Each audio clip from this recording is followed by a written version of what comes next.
For decades, Jay Leno made people around the world laugh. But behind the bright lights and loud car engines is a quieter story. It's not told through jokes or cars, but through love, sadness, and never giving up. It's the story of a man who built a huge career in comedy and now spends his days trying to help the woman he loves remember the life they had together. There's a certain warmth that comes with seeing Jay Leno's face. For decades, that famous chin and playful smile showed up in living rooms across America. He was the man who made millions laugh before they went to bed, the gentle voice of late-night comfort, the host who never seemed to get old or tired. But behind all those smiles and funny stories, behind the shiny cars and the roaring engines, there was always one quiet constant in his life, his wife Mavis. Today, that same face still smiles. Though the story behind it has changed into something much more human and delicate. Because as Jay Leno continues his journey through show business, he's also walking through a much more personal one, taking care of Mavis, the woman who once knew everything about him, and now sometimes doesn't remember who he is. It's a story that many families know too well, but few talk about. It's the slow disappearing of memory, the kind of heartbreak that doesn't happen all at once. For Jay, a man whose life has always been about remembering jokes, names, and funny endings, watching someone he loves lose those things has changed his world in ways that fame can't fix. And yet, there's no sadness in how he talks. When Jay speaks about Mavis, it's never with sorrow, but with a kind of patient love that can only come from decades of knowing someone deeply. He still jokes with her. He still makes her laugh. In a way, the comedian has simply found a new audience, one that he loves more than all the rest. It was sometime in the mid-70s in Los Angeles at a smoky little place that every struggling comic knew, the Comedy Store. Jay was there, as usual, working through his act, testing out jokes that didn't always make people laugh. He wasn't famous yet, but he had that energy about him. Mavis Elizabeth Nicholson, as she was known then, wasn't there for comedy. She was a writer, smart and strong-minded, and the idea of marriage had never appealed to her. Friends had dragged her out that night, telling her she needed to meet people who knew things, perhaps someone who could give her a writing job, or at least a little inspiration. She went along without really wanting to, not knowing that she was about to meet the man who would change everything. As Jay came off stage that night, he noticed her sitting near the front. She had this calm confidence about her, something that immediately interested him. Later, he would say he wasn't very good at dating, that he never knew what to say to women.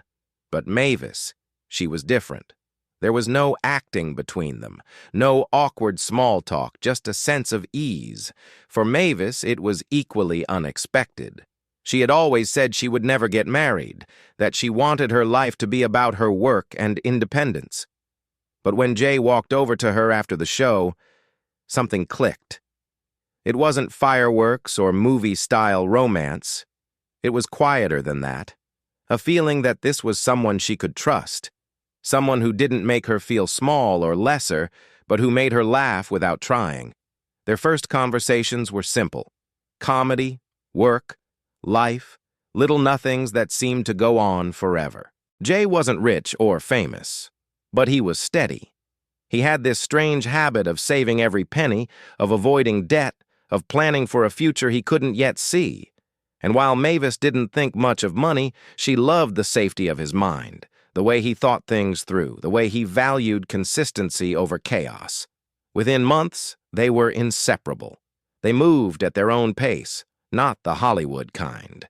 There were no public displays, no headlines, just two people figuring each other out.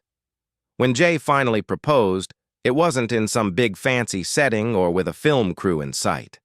It was quiet and personal, just the way Mavis liked it. They were married on November 3rd, 1980, in a small ceremony that fit them perfectly.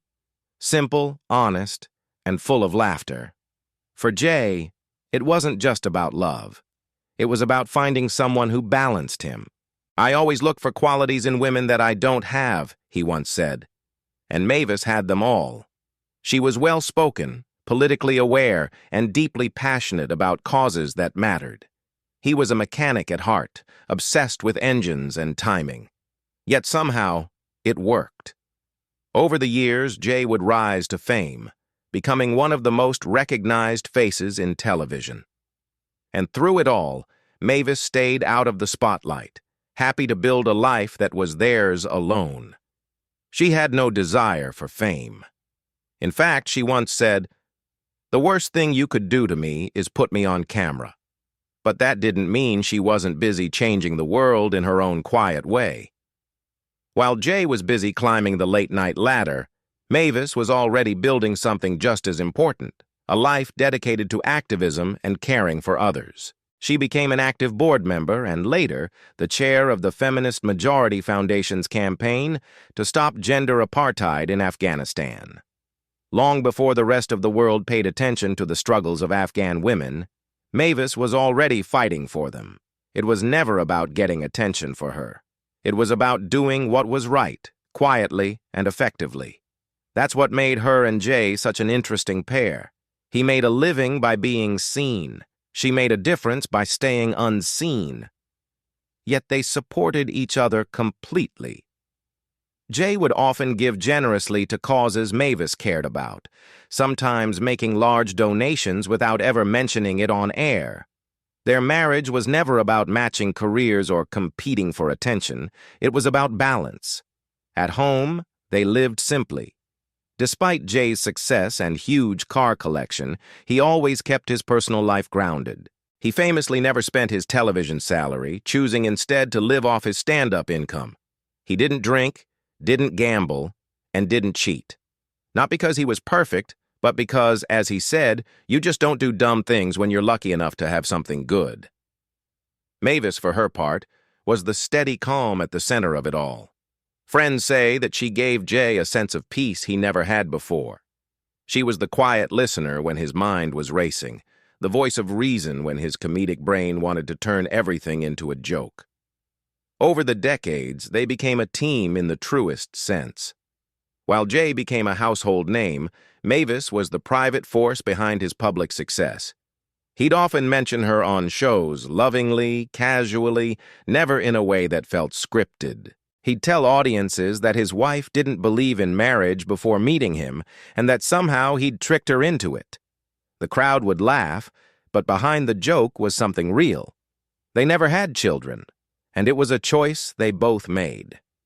Mavis had always been clear that being a mother wasn't for her, and Jay respected that completely.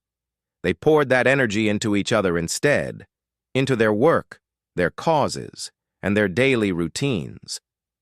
Through the years, as television changed and late-night hosts came and went, Jay remained steady, and so did Mavis. She was at every important moment, every career milestone, quietly supporting from the sidelines. In interviews, Jay never failed to give her credit, not just as his wife, but as his anchor. He once said, "Every guy should marry someone smarter than he is." That's the trick. Even when Jay's fame brought chaos, Mavis grounded it with perspective. When The Tonight Show controversies flared up with the handovers and the headlines, Mavis never played the celebrity wife. She stayed home, kept things calm, and made sure Jay came back to reality every night. It was a kind of quiet stability that kept him sane when the world was watching. As the years rolled by, the two of them seemed untouched by the usual Hollywood wear and tear. They didn't age publicly. They just lived. And for Jay, every moment with her became part of the story he'd one day tell, not as a joke, but as a truth about love. Even now, as Mavis faces one of the hardest chapters of her life, that same love still shows. Jay's the same man who once walked off a small stage in the 70s and saw her sitting there. He still looks at her with that same expression, the kind that says, "You're the best thing that ever happened to me." They built a life out of laughter and respect, the kind of relationship that doesn't need big gestures to prove itself. And as time has shown, what they built was stronger than fame, stronger than age, and strong enough to survive even when memory begins to fade. When you've shared a life with someone for decades, you begin to think you've seen it all. The highs, the lows, the laughter, the silence. But nothing truly prepares you for the moment when the person you love starts to forget the world you built together. For Jay Leno, that moment came quietly. There wasn't one big turning point, no huge revelation, just small things at first. A forgotten name, a moment of confusion, a pause that lasted a little too long. Then gradually those moments began to pile up until it was clear that something deeper was happening to Mavis. After a bunch of doctor visits and medical appointments, the diagnosis came. Advanced dementia. For anyone else, it might have felt like the world stopped spinning. For Jay, it simply became the next chapter. Not an easy one, but one he would face the way he faced everything in life with patience, humor, and love. When the news became public in early 2024, many fans were shocked. To them, Jay was still the smiling car lover, the man who could fix anything with a wrench and a joke. But dementia isn't something you can fix. It's not a flat tire or an old engine that just needs more oil.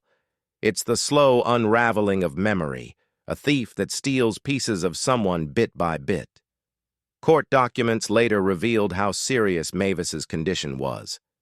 Her doctors explained that she sometimes no longer knew her husband's name or even her own birthday. For those who had seen her sharp, well-spoken, and politically active for decades, it was heartbreaking news. Yet for Jay, it wasn't about grief.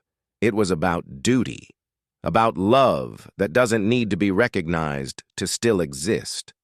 He became her conservator, a legal term that simply meant he was now responsible for her care and money.